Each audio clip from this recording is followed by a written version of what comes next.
Hello everybody, it's Kate here and welcome to this week's Spotfire session. Today I want to talk to you about people having to be right. I have come across so many people in my work where somebody has to be right. Sometimes it is the worker and sometimes it is the leader, and it is very difficult to work with people who have to be right, because it means that it's difficult to implement change because they might not agree with that, they might not want that. So if it's their idea, then that's fine, but if not, they can tend to get a bit stuck. I've recently worked with somebody who told me that they'd never made a mistake. That was how firm they were in their rightness, that they had to be right. And so when people come across as having to be right, they also tend to give off a sense of being pious, and that's not always a great feel and look, and that can push people away because they are having to be right, and it gives them this air of, well, I'm without fault because I'm always right. So that can create problems for those people, and that can be a bit of an issue. So when somebody's being right all of the time, then you have to ask the question, why? Why does this person have to be right? And the answer is because it's too scary to be wrong. And we don't know the reasons why they can't be wrong, but chances are there's a history there where they have been punished a lot for making mistakes.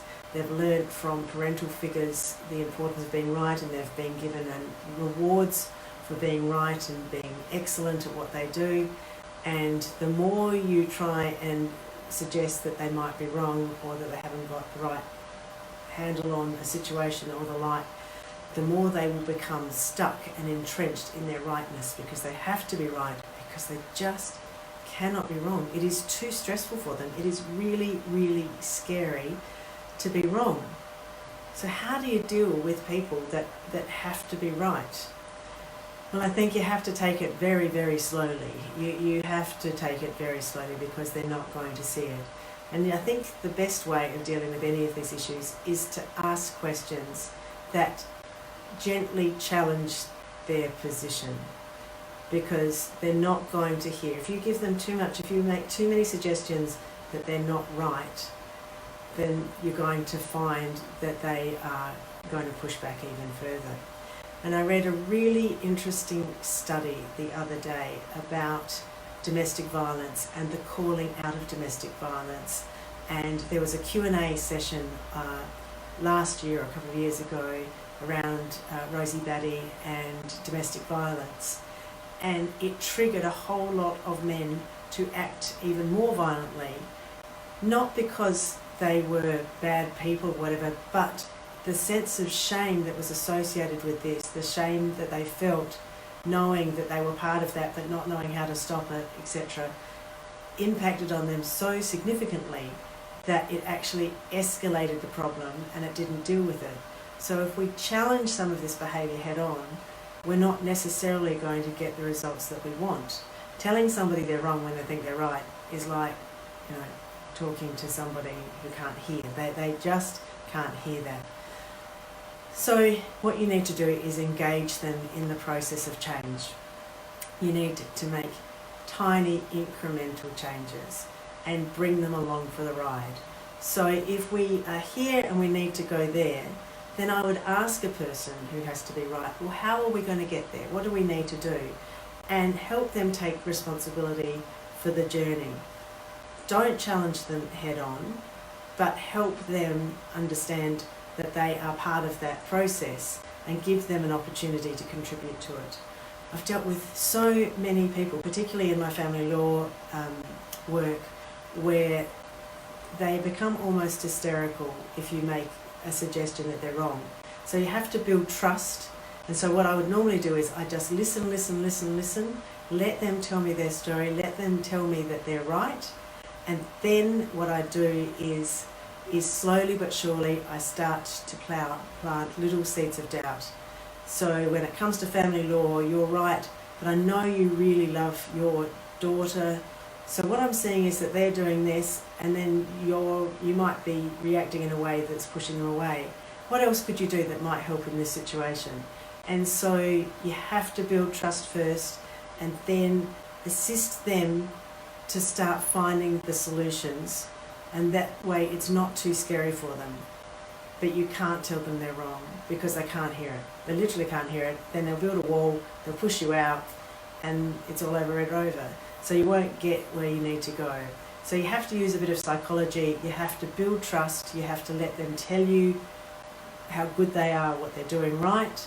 And then once you've done that, then you can start asking questions that might plant a seed of doubt. But in doing that, you need to be planting that seed about something that's going to happen in the future. So you can help them to look at different ways about how something might look in the future. And you might ask them, so if this is the situation, how might that impact on somebody else? Try and teach them some empathy by asking them questions. But questions are your friend. Questions are always your friend. As soon as you try and tell somebody something, you're in trouble. So find the questions that are going to help them to explore their own space and why they make the decisions they make. It's very, very difficult. If you are so scared to be wrong, it's very difficult to change that behaviour. That takes a great deal of insight, and for some people it's just a step too far. So thank you so much for being here today. I hope that's of help.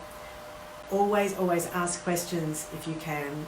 Ask questions. Tell me what happened. Tell me how that impacts on you. How might that impact on somebody else? Where do we want to go? How are we going to get there? Ask lots of questions. Don't tell, because it won't help you. Even if it's as obvious as the nose on your face, if you tell somebody that who can't hear you, you have basically insulted them. They cannot take that information on board. These are very difficult people to work with, and they often get stuck. They often end up being moved on from organisations and the like because they're just too difficult to work with. So let's help them. They're not bad people. They're just dealing with a whole lot of shame about being wrong. There's just a psychological issue that's got them stuck. All right, well look, have a good week. That's a short, sharp and shiny session, and I will see you again next week. Cheers. Bye.